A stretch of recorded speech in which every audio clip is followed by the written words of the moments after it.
I added this rounded curb right here to help direct this water off the driveway into the pond system.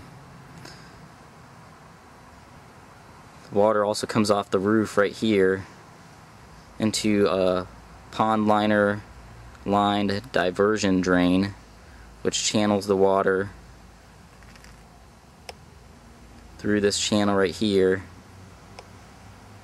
and then onto the driveway and then into the pond system. This is what the channel looked like during its creation.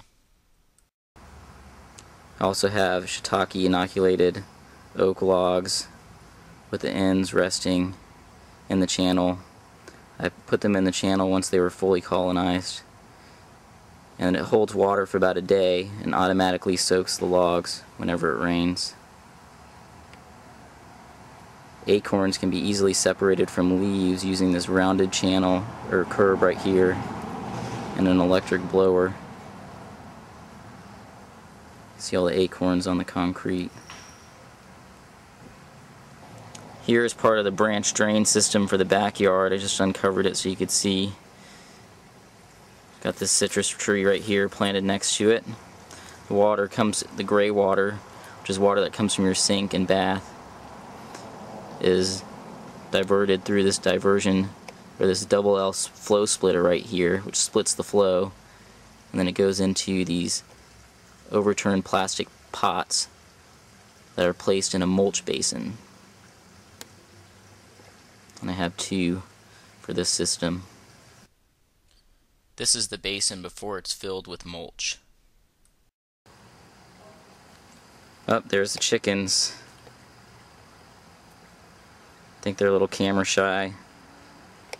They like to drink out of the pond, and they eat tadpoles out of the pond, and you can scoop gambusia or mosquito fish out of the pond and feed them to the chickens as well. It's a high protein feed. Here's what one scoop of the net will produce on your way out to let the chickens out of the coop.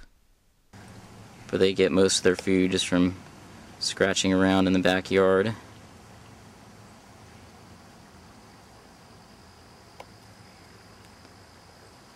Lots of piles of brush everywhere.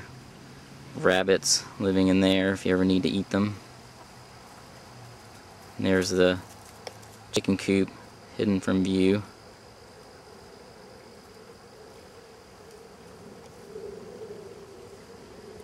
Here they come.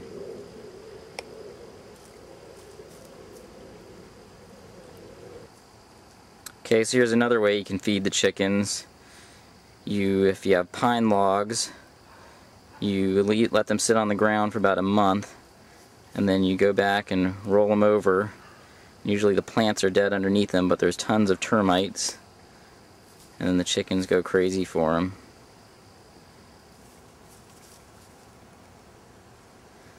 Scratch it all up, and then you can cast your seeds behind them, protect those seedlings from the chickens, and you have a really easy way to plant your vegetables.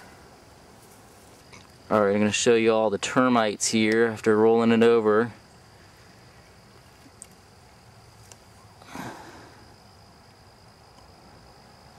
Yum yum. No need to buy chicken food. Plenty of food right there, growing in your backyard. Alright, let the chickens get those. I'll show you the chicken coop.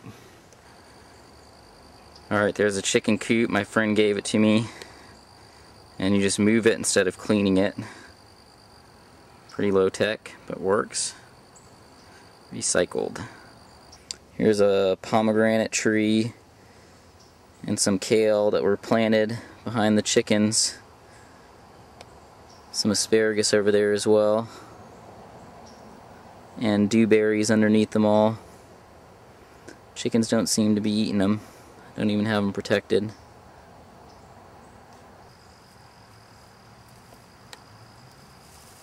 There's the flock. Looks like they're heading over to the compost pile for a late afternoon snack.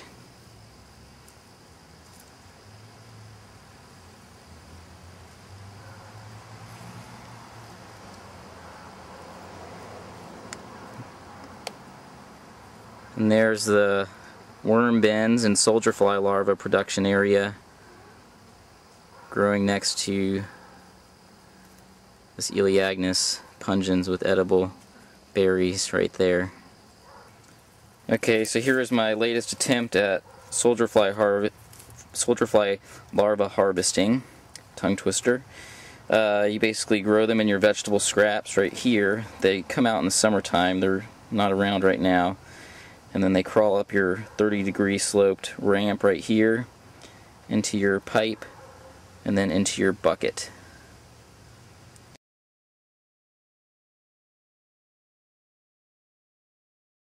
So this system hasn't been working very well. Need to modify it again.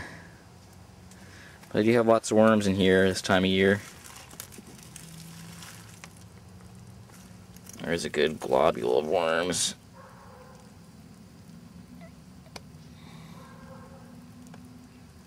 More worms. Here's another soldier fly harvesting system I tried. Crawl up the ramp there and into your bucket. Works, but I'm going to modify my whole system based on some research done at NC State and follow their guidelines.